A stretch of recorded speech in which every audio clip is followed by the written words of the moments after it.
দেখুন এমন একটা কিতাব আমরা পেয়েছি যার একটা হরফ পড়লে 10টা নেকি, বলেন না সুবহানাল্লাহ। 2টা হরফ পড়লে 20টা নেকি, 3টা হরফ পড়লে 30টা নেকি। আপনি এমন কোনো কিতাব দেখান তো, এমন কোনো লেখকের কোনো বই দেখান তো যেই বইটা পড়লে আল্লাহ আপনাকে 10টা নেকি দিবেন না। এমনকি হাদিসও না, হাদিসে বললে আলাদা সওয়াব পাবেন, কিন্তু হাদিসের হরফে হরফে 10টা করে নেকি পাবেন, এই কথা এই হাদিস কোথাও নাই। কি বলেন, ঠিক না ঠিক? একমাত্র বিশ্বনবী বলেছেন মান ক্বরাআল কুরআন মান ক্বরাআ হারফাম মিন কিতাবিল্লাহ, যে ব্যক্তি আল্লাহর কিতাব থেকে একটা হরফ আদায় করলো, একটা হরফ পাঠ করলো, ফালাহু আশরু হাসানাত, ওই ব্যক্তির 10টি নেকি আমলনামায় লেখা হয়ে যায়। এরপরে বিশ্বনবী বললেন আমি কিন্তু বলছি না আলিফ লাম মিম একটা হরফ, বরং আলিফুন হারফুন ওয়া লামুন হারফুন ওয়া মিমুন হারফুন। আমার সাহাবীরা শুনে রাখো, আলিফ একটা হরফ, লাম একটা হরফ, মিম একটা হরফ। যদি কেউ সূরা বাকারার শুরুতে আলিফ লাম মিম পড়ে, সাথে সাথে আল্লাহ রাব্বুল আলামিন তার আমলনামায় 30টা নেকি লিখে দেন। সুবহানাল্লাহ। এটা এমন একটি কিতাব যে হরফে হরফে আমরা কয়টা করে নেকি পাবো? 10টি করে নেকি পাবো। নবী সাল্লাল্লাহু আলাইহি ওয়াসাল্লাম তিনি আরও বলেছেন মান ক্বরাআল কুরআনা ওয়া ইয়াতাতা, যে ব্যক্তি কোরআন পাঠ করে এবং তোতো করে, তোতো মানে বোঝেন, কোরআন পড়তে পারে না কিন্তু কষ্ট করে চেষ্টা করে যে যাতে করে শিখতে পারে, বিশ্বনবী বলেছেন ফালাহু আজরান, তার ডবল সওয়াব। সুবহানাল্লাহ বললেন না? তার কি সওয়াব? ডবল সওয়াব। এখন আমরা কি বলি, কোরআন পড়তে পারো, এই যে পড়তেছো ভুল হচ্ছে, তোমার গুনাহ হবে, খবরদার কোরআন পড়ো না। কিন্তু বিশ্বনবী কি বলেছেন? কোরআন পড়তে পারে না, চেষ্টা করতেছে, এই চেষ্টা করার বাদে তার যত ভুল হচ্ছে ততগুলো নেকি আল্লাহ দিয়ে দিচ্ছেন। সুবহানাল্লাহ। কি কোরআন আমরা পেয়েছি, কি নবীর উম্মত আমরা। কোরআনের মজলিসে বসলে আল্লাহ রাব্বুল আলামিন সিকিউরিটি দেন। কি দেন? সিকিউরিটি দেন, গার্ড দিয়ে দেন। তারা আমাদেরকে কি করেন? হেফাজত করেন, সুন্দর মতো সাকিনে দিয়ে, রহমত দিয়ে, বরকত দিয়ে আল্লাহ ঢেকে রাখেন। বলেন সুবহানাল্লাহ। এত এত ফজিলত আমরা শুনলাম, কোরআনের সাথে বিশ্বনবীর এত সম্পর্ক আমরা শুনলাম।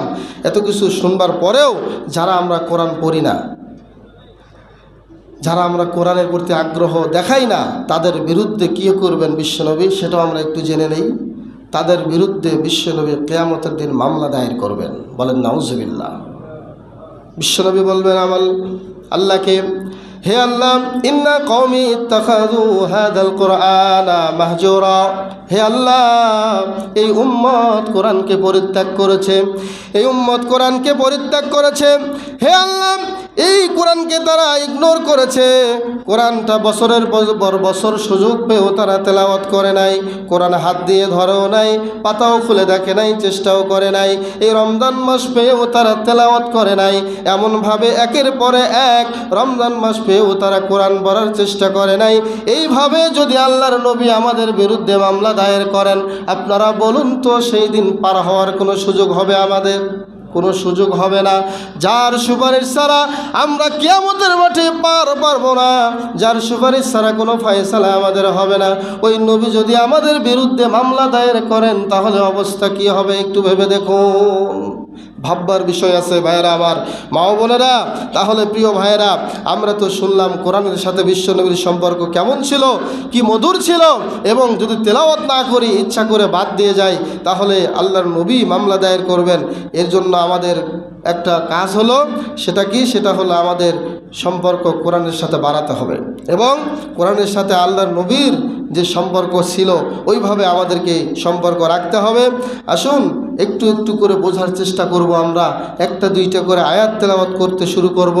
আপনার যদি 2টা আয়াত পড়েও যদি আপনার মউত হয়, অন্তত আল্লাহকে বলতে পারবেন যে আল্লাহ তেলাওয়াত শুরু করেছিলাম কিন্তু সময় পাই নাই, আল্লাহ আমার মউত চলে এসেছে, মৃত্যুবরণ করেছি। এটুকু বলারও তো একটা সুযোগ থাকবে। কি বলেন, ঠিক কিনা? কিন্তু চেষ্টাই করলাম না।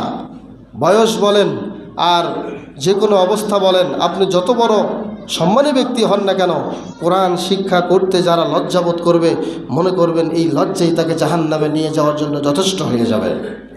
এই কোরআন শিখতে যারা লজ্জাবোধ করবে, এই লজ্জাতে আল্লাহর কোনো উপকার নাই, নিজের ধ্বংস ছাড়া আল্লাহ রব্বুল আলামিনের সামনে এই লজ্জা করে কোনো ফায়দা পাওয়া যাবে না। আসুন আমরা কোরআনটা পড়ি, কোরআনটা বুঝি এবং নিজের জীবনের সাথে সাজাই, কোরআনটা ধীরে ধীরে তেলাওয়াত করি। সবসময় যারা একেবারেই তেলাওয়াত করতে পারি না, তেলাওয়াত করার চেষ্টা করব।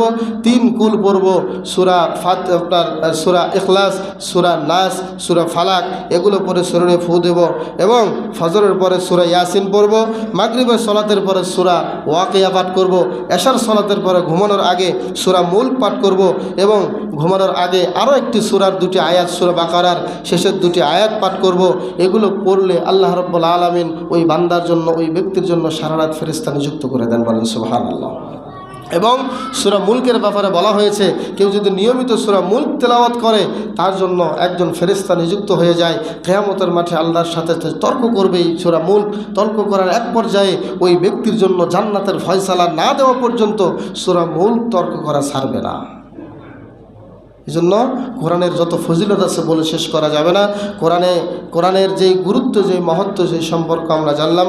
আসুন আল্লাহ রাব্বুল আলামিন আমাদেরকে আমল করার তৌফিক দান করুক। সকলে পড়ে আমিন। হাযা মা ইনদি ওয়াল ইলমু ইনদাল্লাহ আলাইহি